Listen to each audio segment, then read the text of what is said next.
এই মুহূৰ্তত আহি পৰিছে অসমবাসী ৰাজ্যখনিক এবাৰ গুৰুত্বপূৰ্ণ খবৰ। অসমৰ লাখ লাখ ধনী দুখীয়া পৰিয়ালৰ বাবে এটা ডাঙৰ খবৰ। অৰ্থাৎ অৰুণোদয় আঁচনি 3.0 জৰিয়তে মহিলাসকলক দিব 3,000 টকাকৈ। লগতে অৰুণোদয় আঁচনিৰ পৰা হাজাৰ হাজাৰ মহিলাৰ নাম কৰ্তন কৰিব বুলি মুখ্যমন্ত্ৰীয়ে ঘোষণা কৰিছে। কিন্তু কোনসকল মহিলাৰ নাম কৰ্তন কৰিব, লগতে কোনসকল মহিলাই অৰুণোদয় আঁচনি ধন পাব সবিশেষ জানিব। লগতে ৰেচন কাৰ্ডত নাম থাকিলে সুখবৰ বা ৰেচন কাৰ্ড নাথাকিলেও সুখবৰ, কাৰণ ৰেচন কাৰ্ডক লৈ নতুন এটা আপডেট আহিছে। নতুনকৈ কেনেকৈ আবেদন কৰিব সবিশেষ জানিব। লগতে PM কিষাণ যোজনাৰ 23 নম্বৰ কিস্তি ধন যদি এতিয়ালৈকে আপোনালোকে পোৱা নাই, তেনেহ'লে চিন্তাৰ কোনো কাৰণ নাই। নতুন এটা হেল্পলাইন নম্বৰ মুকলি কৰিছে। কিন্তু কেনেকৈ জানিব সবিশেষ জানক এইটো ভিডিঅ'ৰ মাধ্যমত। গতিকে ভিডিঅ'টো সম্পূৰ্ণকৈ চাওক আৰু ভালদৰে বুজি লওক। তো বলক ভিডিঅ'টো আৰম্ভ কৰোঁ। আৰু আজিৰ প্ৰথমটো খবৰ হৈছে ৰাজ্যৰ লাখ লাখ ৰেচন কাৰ্ডৰ গৰাকীসকলৰ বাবে এটা সুখবৰ, কিয়নো ৰেচন কাৰ্ড থাকিলেও সুখবৰ, ৰেচন কাৰ্ড নাথাকিলেও সুখবৰ। মুখ্যমন্ত্ৰী ডক্টৰ হিমন্ত বিশ্ব শৰ্মাই ৰেচন কাৰ্ডক লৈ বৃহৎ মন্তব্য কৰিলে। আপডেটটো চাই লওক। ৰেচন কাৰ্ডত কোনো সদস্যৰ নাম এতিয়ালৈকে অন্তৰ্ভুক্ত হোৱা নাই নেকি? যদিহে হোৱা নাই, শীঘ্ৰেই কৰক আবেদন। 1 আগষ্টৰ পৰা পাব চাউল, চেনি, দাইল, নিমখ, মিঠাতেল আৰু আধা কেজিকে চাহপাত বুলি ইতিমধ্যে অসমৰ মাননীয় মুখ্যমন্ত্ৰী ডক্টৰ হিমন্ত বিশ্ব শৰ্মাই বৃহৎ মন্তব্য কৰিলে। ৰেচন কাৰ্ড নথকা লোকসকলৰ বাবে শীঘ্ৰেই আহি গ'ল এটা ভাল খবৰ। আজিয়ে সাজু কৰক ৰেচন কাৰ্ডৰ বাবে যাৱতীয় নথিপত্ৰ। অৰ্থাৎ কি কি নথিপত্ৰ লাগিব আগলৈ চাওক। যদি আপোনাৰ পৰিয়ালৰ কোনো সদস্যৰ নাম এতিয়ালৈকে ৰেচন কাৰ্ডত অন্তৰ্ভুক্ত হোৱা নাই, তেনেহ'লে কেনেকৈ আবেদন কৰিব? পোনপ্ৰথমতে আপুনি অসম চৰকাৰৰ ৰাজহুৱা বিতৰণ ব্যৱস্থাৰ অফিচিয়েল পৰ্টেললৈ যাব লাগিব। নতুন নাম যোগ কৰিবলৈ নিৰ্ধাৰিত আবেদন পত্ৰখন বাছনি কৰিব। আবেদনকাৰীৰ ঘৰৰ মুৰব্বীৰ সৈতে নতুন সদস্যজনৰ সম্পৰ্ক স্পষ্টকৈ উল্লেখ কৰিব। নতুন সদস্যজনৰ আধাৰ কাৰ্ড কপি থকাটো বৰ্তমান বাধ্যতামূলক কৰিছে চৰকাৰে। সদস্যজনৰ জন্মৰ প্ৰমাণপত্ৰ বা ভোটাৰ পৰিচয় পত্ৰৰ প্ৰয়োজন হ'ব। লগতে যদি কোনো মহিলা বিয়া হৈ ঘৰলৈ আহিছে, তেন্তে তেওঁৰ আগৰ ৰেচন কাৰ্ডৰ পৰা নাম কৰ্তন কৰা প্ৰমাণপত্ৰ লাগিব। পৰিয়ালৰ মূল ৰেচন কাৰ্ডখনৰ এটা ফটোকপি আবেদনৰ সৈতে জমা দিব লাগিব। আবেদন পত্ৰখনত নতুন সদস্যসকলৰ নাম, বয়স আৰু পিতৃ মাতৃৰ নাম শুদ্ধকৈ লিখিব লাগিব। লগতে পৰিয়ালৰ মুৰব্বী শেহতীয়া পাছপোৰ্ট চাইজৰ ফটো এখনৰো প্ৰয়োজন হ'ব। সকলো নথিপত্ৰ শুদ্ধকৈ সংলগ্ন কৰি আপুনি ওচৰৰ যোগান বিভাগৰ কাৰ্যালয়ত জমা দিব পাৰিব। লগতে অনলাইন যোগেও আপুনি ওচৰ চুবুৰীয়া CSC চেণ্টাৰ দোকানত গৈ অনলাইনৰ মাধ্যমত আবেদন কৰিব পাৰিব। সংশ্লিষ্ট বিভাগীয় বিষয়ৰ দ্বাৰা আপোনাৰ নথিপত্ৰখিনি পৰীক্ষা কৰা হ'ব। সকলো তথ্য ঠিক থাকিলে অতি কম দিনৰ ভিতৰতে নতুন সদস্যসকলৰ নাম কাৰ্ডখনত অন্তৰ্ভুক্ত হ'ব। নাম অন্তৰ্ভুক্ত হোৱাৰ পাছত আপুনি অনলাইন যোগে নতুন ডিজিটেল ৰেচন কাৰ্ডখন ডাউনলোড কৰি ল'ব পাৰিব। গতিকে ৰাজ্যৰ লাখ লাখ ৰেচন কাৰ্ডৰ গৰাকীসকলৰ বাবে এটা সুখবৰ। যদি আপোনাৰ ঘৰৰ কোনো পৰিয়ালৰ বা কোনো সদস্যসকলৰ নাম এতিয়ালৈকে ৰেচন কাৰ্ডত অন্তৰ্ভুক্ত হোৱা নাই, তেনেহ'লে চিন্তাৰ কোনো কাৰণ নাই। নতুনকৈ যদি কোনো পৰিয়ালৰ সদস্যৰ নাম অন্তৰ্ভুক্ত কৰিব বিচাৰিছে, তেনেহ'লে আপোনালোকে ওচৰ চুবুৰীয়া CSC চেণ্টাৰ দোকানৰ সৈতে যোগাযোগ কৰি আপোনালোকে নতুনকৈ ৰেচন কাৰ্ডত নাম অন্তৰ্ভুক্ত কৰিব পাৰিব। লগতে যদি কোনোবা ঘৰৰ মহিলা বিয়া হৈ উভতি আহিছে ঘৰলৈ, তেনেহ'লে তেওঁৰ পুৰণা ৰেচন কাৰ্ডৰ পৰা নামসমূহ কৰ্তন কৰি নতুনকৈ ৰেচন কাৰ্ডত নাম অন্তৰ্ভুক্ত কৰিব পাৰিব। লগতে যদি আপোনালোকৰ ঘৰত এতিয়ালৈকে ৰেচন কাৰ্ডে নাই, তেনেহ'লেও নতুনকৈ ৰেচন কাৰ্ডৰ বাবে আগষ্ট মাহৰ পৰাই আবেদনৰ প্ৰক্ৰিয়াটো আৰম্ভ কৰিব চৰকাৰে। যিসকল মহিলাৰ ৰেচন কাৰ্ড নাই বা যিসকল দুখীয়া দৰিদ্ৰ পৰিয়াল এতিয়ালৈকে ৰেচন কাৰ্ড পোৱা নাই, আগষ্ট মাহৰ পৰাই চৰকাৰে নতুনকৈ ফৰ্ম বিতৰণ কৰিব। আৰু যেতিয়া ফৰ্মখন বিতৰণ কৰে লগালগ মই এটা ভিডিঅ' বনাই আপলোড কৰিম। তাৰ বাবে আপোনালোকে এই চেনেলৰ লগত জড়িত হৈ থাকিব। গতিকে ৰেচন কাৰ্ডক লৈ এইটো এটা ডাঙৰ আপডেট আছিলে। আৰু আজিৰ পৰৱৰ্তী খবৰটো হৈছে PM কিষাণ যোজনাৰ 23 নম্বৰ কিস্তিৰ ধনক লৈ। যোৱা 20 জুন তাৰিখে PM কিষাণ যোজনাৰ 23 নম্বৰ কিস্তিৰ ধন কৃষকসকলৰ বেংক একাউণ্টত 2,000 টকাকৈ প্ৰেৰণ কৰিলে। আপডেটটো চাই লওক।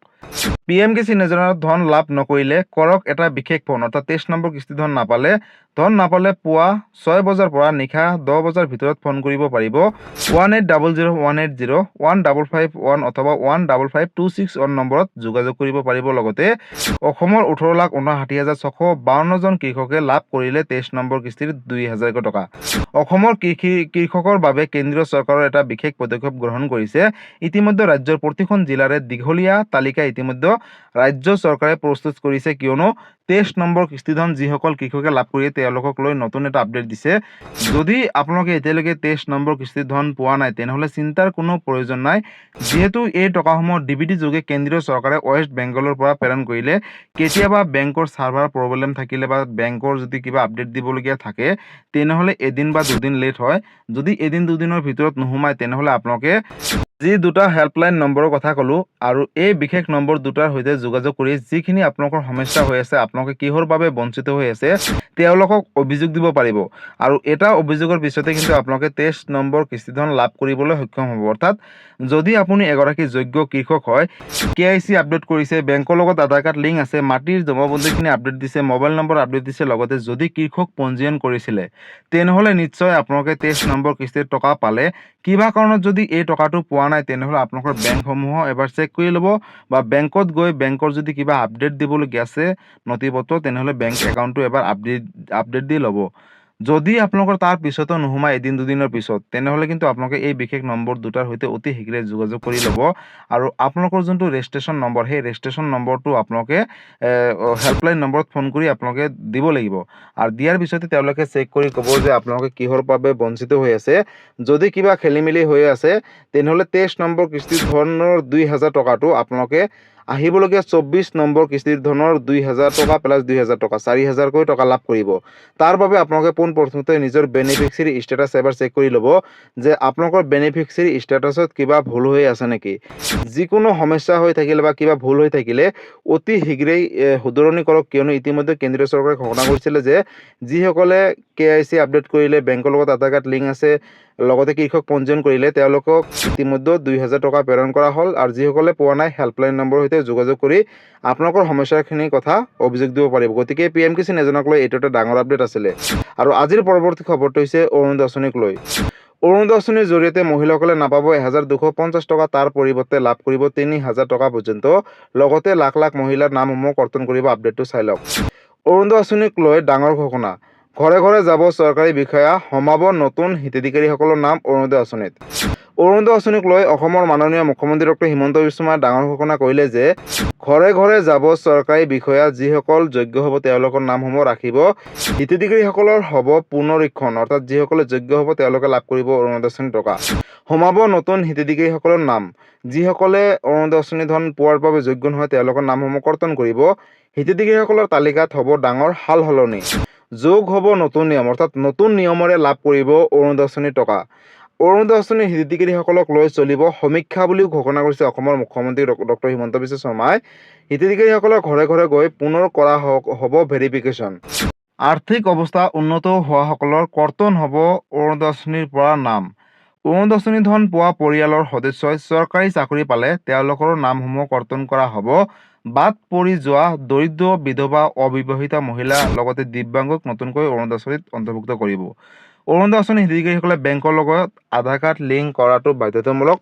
যিসকলে অৰুণোদয় আঁচনি পাব বিচাৰে তেওঁলোকে অৰুণোদয় আঁচনিৰ বাবে, অৰ্থাৎ বেংকৰ লগত আধাৰ কাৰ্ড লিংক কৰিলেহে এই টকাসমূহ পাবলৈ সক্ষম হ'ব। গতিকে বন্ধুসকল, ইতিমধ্যে আপোনালোকে সকলোৱে গম পালে যে যিসকল অৰুণোদয় আঁচনি পোৱাৰ পিছত চৰকাৰী চাকৰি পাইছে, পোনপ্ৰথমতে তেওঁলোকৰ নামসমূহ চৰকাৰে কৰ্তন কৰিব।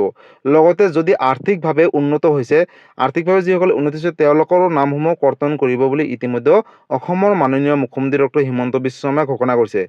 লগতে বন্ধুসকল, যদি আপোনাৰ ঘৰত 4 চকীয়া বাহন কিনিছে বা আৰ্থিকভাৱে বহুত উন্নত হৈছে, তেনেহ'লে আপোনালোকৰ নামসমূহ নিশ্চয় কৰ্তন কৰিব। লগতে যিসকলে বাদ পৰি গৈছে, অৰ্থাৎ বিধৱা হওক, দিব্যাংগ হওক বা দুখীয়া, দৰিদ্ৰ, মধ্যবিত্ত পৰিয়াল যিসকল অৰুণোদয় আঁচনিৰ পৰা নাম কৰ্তন কৰিছে বা বাদ পৰিছে বা তেওঁলোকে পোৱা নাই, তেওঁলোককহে নতুনকৈ অৰুণোদয় আঁচনিৰ অৰুণোদয় আঁচনি 3.0ত অন্তৰ্ভুক্ত কৰিব। লগতে চৰকাৰী বিষয়া যাব অৰুণোদয় আঁচনিৰ ঘৰে ঘৰে।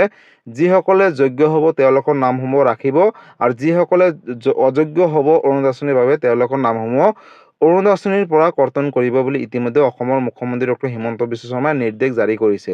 লগতে বন্ধুসকল, ইতিমধ্যে আপোনালোকে সকলোৱে গম পালে যে কাৰ কাৰ নাম কৰ্তন কৰিব আৰু কোনে কোনে পাই থাকিব। যিসকল দুখীয়া, দৰিদ্ৰ আৰু মধ্যবিত্ত পৰিয়াল আছে, যোগ্য হয়, তেওঁলোকে অৰুণোদয় আঁচনিৰ পূৰ্বৰ দৰে পাই থাকিব। আগষ্ট মাহৰ 10 তাৰিখৰ পৰাই অৰুণোদয় আঁচনিৰ ধন পৰ্যায়ক্ৰমে 3000 টকালৈকে আপোনালোকৰ নিজৰ বেংক একাউণ্টত DBD যোগে অসম চৰকাৰে প্ৰেৰণ কৰিব। তাৰ বাবে বেংকৰ লগত আধাৰ কাৰ্ড লিংক ৰাখক, আৰু আহিবলগীয়া 10 তাৰিখে অৰুণোদয় আঁচনিৰ জৰিয়তে পৰ্যায়ক্ৰমে 3000 টকা পৰ্যন্ত লাভ কৰিবলৈ সক্ষম হ'ব। গতিকে অৰুণোদয় আঁচনিক লৈ এইটো এটা ডাঙৰ আপডেট আছিলে। আৰু অতি শীঘ্ৰেই অৰুণোদয় আঁচনিৰ বাবে চৰকাৰে ফৰ্ম বিতৰণ কৰিব।